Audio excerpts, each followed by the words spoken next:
want to talk about friendship, the communication between you and your wife, you and your spouse. There are 3 levels of communication that I'm going to talk about. I don't think there are only 3 levels. I just think that I'm going to talk about 3 levels. The first one is the connection level. You need to be emotionally connected with your spouse, such that you like each other, you're fond of each other, you miss each other when you're not there. You communicate with each other. That's one level. That's the basic level. There's a second level where you become total partners. And the last level when you become intimate partners. So 3 levels of communication. The first one is the connection level, where you just connect as friends. You talk, you share stuff, you enjoy each other, you're fond of each other, you like each other. It is important that you like your wife. It is important that you enjoy seeing your wife. You laugh with your wife, laugh with your husband, if you are the wife watching this. Then it is important that you're partners in everything. Partners in everything. I like to ask people when I meet them and they want me to help them, and I always ask, do you have a joint account? It's important. Many times they say no, but that's not a deal breaker. But they join finances together. It's the most obvious thing that you want to try to work together, finances, because you're paying bills all the time. So partnership is the next level of this communication. How do you communicate so that you can share goals, share finances, share resources, and connect also spiritually? And then intimacy is the highest level of connection, because at the level of intimacy, you're not only connecting intellectually, you're not only connecting financially, you're also connecting in your mind, in your spirit, and in your body. So you want to build your communication in all these three ways. Now, let's start with the first one. The first one is connection, friendship, just knowing and liking each other. If you have a marriage where you're struggling with this, you feel like strangers, here's how to start working on it. First, like I said, work on the 2 layers that I talked about, and many of the problems will disappear. But let's assume that you've worked on those 2 layers and the friendship level, the connection is not there. You don't feel emotionally connected to your wife, or you don't feel emotionally connected to your husband. Then you want to start by assuming that they are your friend, they are your neighbor. That's how you do it. Let's assume that this person is my neighbor. How will I treat them? That's how you start. Then you go back and begin to ask the questions that you need to ask. Maybe you know a lot about them, secondary school they went to, what their aspirations are. I will always say, depending on how deep or how challenging the problem is, start with knowing what are their fears, what are their goals, what are the things that they enjoy. When we first started our marriage, we were friends. Yes, I like my wife, I enjoy her, but because I was in Canada, how many years? 4 years before her. 4 years before her, I came to Canada, and then she came after 4 years. I felt that I needed to help her and show her everything, and that was a problem, in the sense that I would always correct what she says, and that began to rob her and our relationship of this psychological freedom. So she felt that whenever she said something, I would respond as if it doesn't make any sense. In fact, I think sometimes my mouth would even say those words, even though that's not what I meant. I didn't mean that she was stupid. I didn't mean that she was foolish. I sometimes would say that what she's saying doesn't make any sense to me because I could see certain things. But I was wrong. So when you're in a relationship, and in that relationship, your partner, your spouse does not feel that they can say whatever they think or what ideas they have, then there's no freedom. There's no psychological freedom in that marriage or in that relationship. And so this is why marriages struggle in communication. Communication becomes harder when you do not permit the other person to speak and not be judged. Okay, let's look at scripture. So maybe that will help you. Matthew 7, it says there, judge not that you be not judged, for with the judgment you pronounce, you will be judged, and with the measure you use, it will be measured back to you. Why am I reading that? Because when your wife says something and you conclude, you say, that's not right. When she feels afraid of something and you say, why should you be afraid of that? Or she thinks that the money should be spent on something and you say, no, that's not true. You can spend money on that. Why would you spend money on that? When you say things like that or act in such a way, you are shutting down your wife. And if you're the wife that does that, I've seen a lot of wives do that. I've counseled a lot.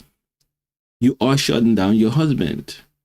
When you say, no, that doesn't make any sense. That's not good. That's not a good idea at all. You are causing harm to your relationship. So in just basic connection, what you really, really want to do is create a space where your spouse is free to be themselves. And you may ask me the question, if I allow them to be themselves, does that mean that I'm going to allow all sorts of bad things that are foolish, wasteful to go on? No, we are not. I'm not saying that you don't need to share your thoughts about what your spouse says. I'm saying the way you receive them will cause a lot of problem. So at the connection level, you want to learn to connect with your spouse. You want to learn to connect with your wife. Get to know who she is. Don't be her father. Don't be a coach. Don't be a instructor. Be her friend. And how do you be her friend? Listen to her and help her. You know, when you are dating, you do that automatically.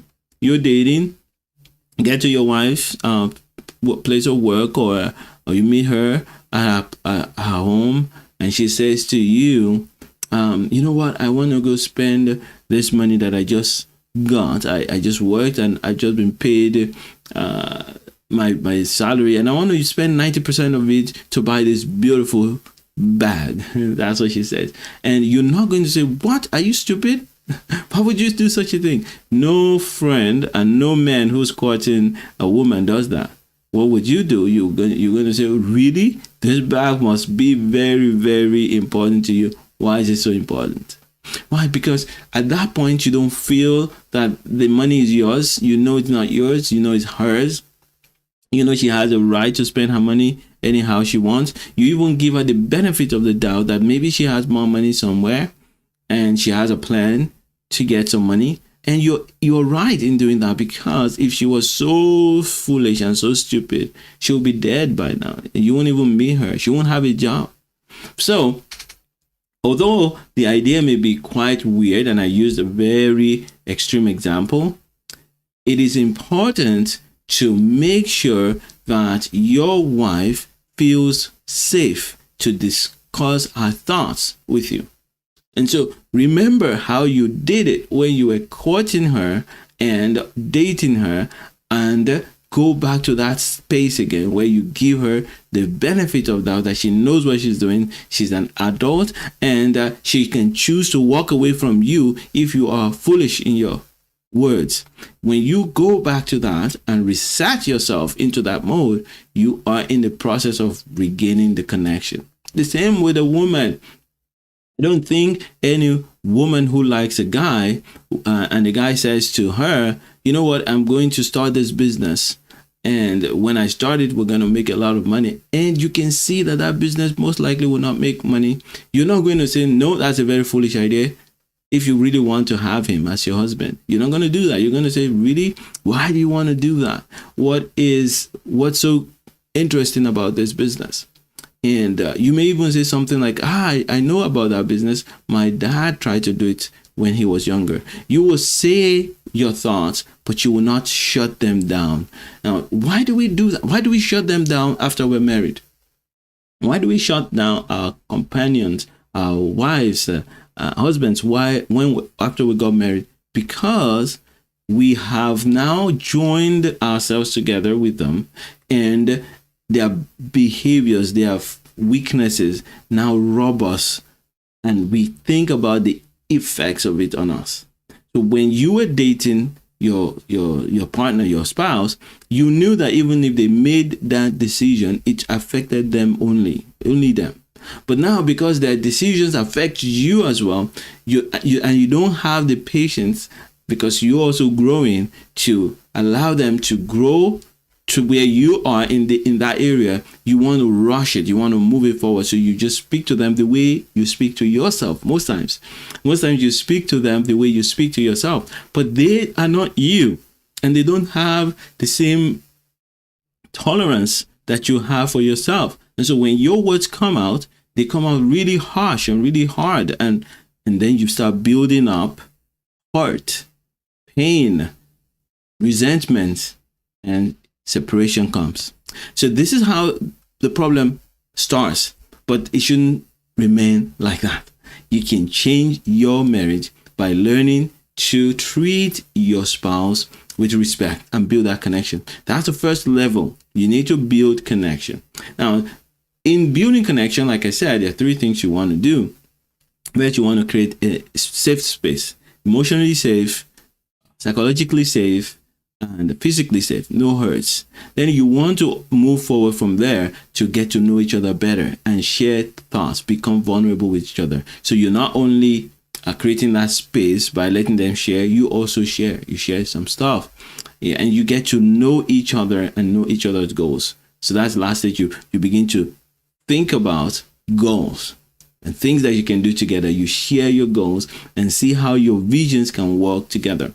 This is how we are best friends. Does anybody here, if you are with me here today and you have a best friend, let me know. Now, what makes a best friend? A best friend is someone who lets you be yourself, and when you make mistakes, they join with you to overcome the mistake. They don't point fingers at you. Now, if you have not downloaded my cheat sheet, friendship rebuilding cheat sheet, please go to adesobanjo.com/friends. It's free. That's a good place to start if you just want to start with friendship rebuilding.